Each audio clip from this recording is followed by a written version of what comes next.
Hey, church family, thanks for joining us again for today's Daily Connection video.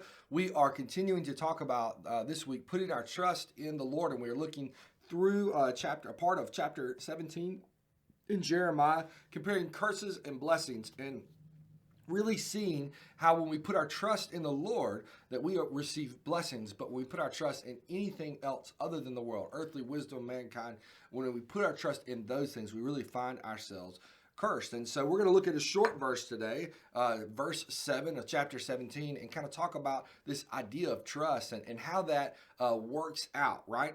It's a doctrine that trusting the Lord is true, and it's something that we need to do, but a lot of times our practice proves those doctrines. So let's take a second and let's read this verse. It says, the person who trusts in the Lord, whose confidence indeed is the Lord, is blessed. So the Bible teaches us that, right, that we are saved by grace through faith. But faith is more than just belief, right?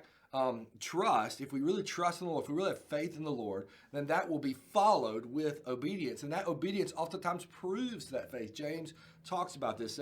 He says, you say that you have faith, but I have works, right? And he's not saying that works have saved him. But what he's saying is that his works prove his faith. There's evidence of what God has done in his life. And a lot of times people can say they trust God or they trust things or people, but their actions don't always align with that. When I think about that, I think about my girls. Addie and Ava Grace right now are in gymnastics, and they're learning how to do all these different things, handstands and cartwheels and flips, and they've got the front rolls pretty good, and they do a pretty good job on the beam and whatnot. But some of the areas where they really are struggling are getting a handstand and getting their cartwheels down. And the reason is there's some fear about their legs going over their head and falling and getting hurt. And so a lot of times, usually Lizzie does a much better job of it than I do, but we will get them to do a handstand into our arm, right? And to keep them from falling over. And we tell them, throw your legs, throw your head down, throw your legs. And when it comes to a cartwheel, throw your legs over your head and we're going to catch you and it's going to be fine.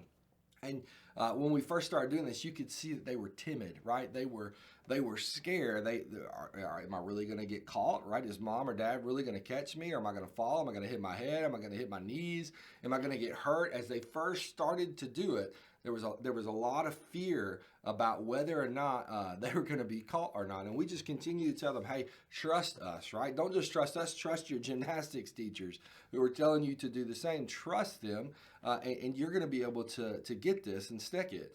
And so as they have continued over the last little over a month now doing just gymnastics, we have seen them not have that timid attitude anymore. But whenever we look and we say, hey, do a handstand, I'll catch your legs, they immediately do it. Now, why is that? The reason is because when they finally trusted us and they trusted their gymnastic teachers, they would be caught. They saw that they were caught. And so as they moved forward, they trusted us, right? They trust that their daddy is going to catch them, that their mama is going to catch them, right? They trust that their gymnastics instructor is going to catch them. And because they trust them, they prove that trust by doing what they're asked to do. It is really no different when it comes to trusting in the Lord. We can say that we trust God all day, but if our trust doesn't end in obedience to Him and His word, then our trust is just lip service. It is absolutely not trust at all. It's empty talk, right? It's a banging gong. It is totally worthless. My question to you is, do you trust in the Lord, and do your actions prove that? And I'm not talking about the easy actions, right? The easy actions of being sure that we go to church, right? Those are easy. That's not something hard that we have to do. It's something we should do as we fellowship with one another. That's not difficult. But I'm talking about in moments that's going to cost you something. Moments going to cost you reputation. In moments it's going to upset your kids or upset people around you. Are you obedient to the Lord in those moments? Because when you're obedient to Him in those times when it's going to be hard, it's going to stir up a lot of trouble. When you're obedient to the Lord in those moments, that proves that you truly trust Him. Our author gives us a couple of questions here. The first one, how would you define true saving faith? And that's a great question. I hope you'll take a moment to work through it. And the second question, what is the connection between trust and action? I think we've talked about that in depth. I would love to know I would love for you to take a moment and write down in your own words the connection between trust and action, and then take a look at your own life and be sure that your actions prove your trust in the Lord. And church family, as you do that, we want you to know that we love you and we're praying for you.